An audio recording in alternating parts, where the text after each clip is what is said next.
All the sciences came to exist in Arabic.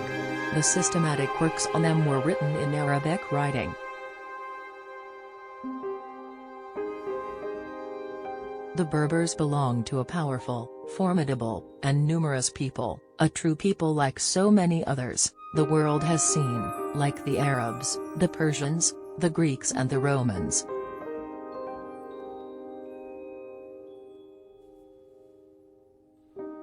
Beyond known peoples of Black West Africa, to the south there is no civilization in the proper sense. There are only humans who are closer to dumb animals than to rational beings. They live in thickets and caves, and eat herbs and unprepared grain. They frequently eat each other. They cannot be considered human beings.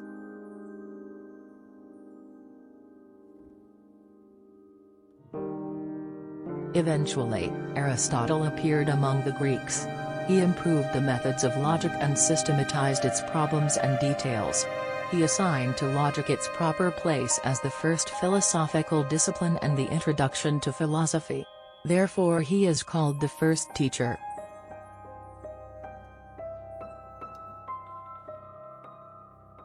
The sciences of only one nation, the Greeks, have come down to us, because they were translated through Al-Mamun's efforts.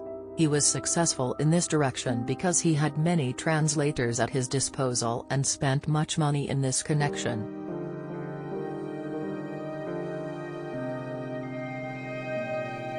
People justify their own subservience to pleasure by citing men and women of the past who allegedly did the same things they are doing.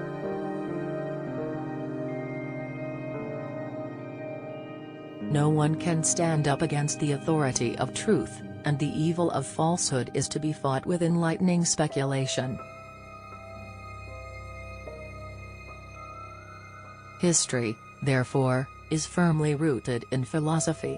It deserves to be accounted a branch of philosophy.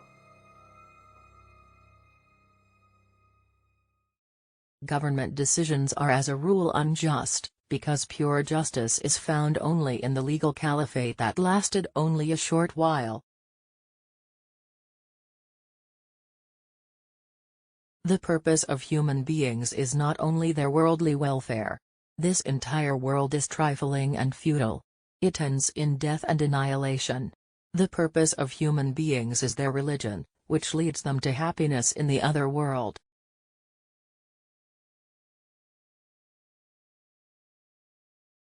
The conditions, customs and beliefs of peoples and nations do not indefinitely follow the same pattern and adhere to a constant course. There is rather, change with days and epochs, as well as passing from one state to another, such is the law of God that has taken place with regard to his subjects.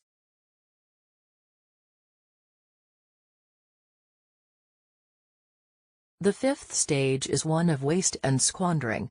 In this stage, the ruler wastes on pleasures and amusements the treasures accumulated by his ancestors, through excessive generosity to his inner circle.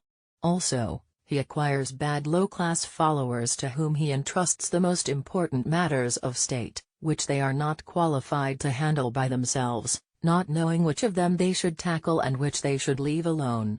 The ruler seeks to destroy the great clients of his people and followers of his predecessors. Thus, he ruins the foundations his ancestors had laid and tears down what they had built up. In this stage, the dynasty is seized by senility and the chronic disease from which it can hardly ever rid itself, for which it can find no cure, and eventually it is destroyed.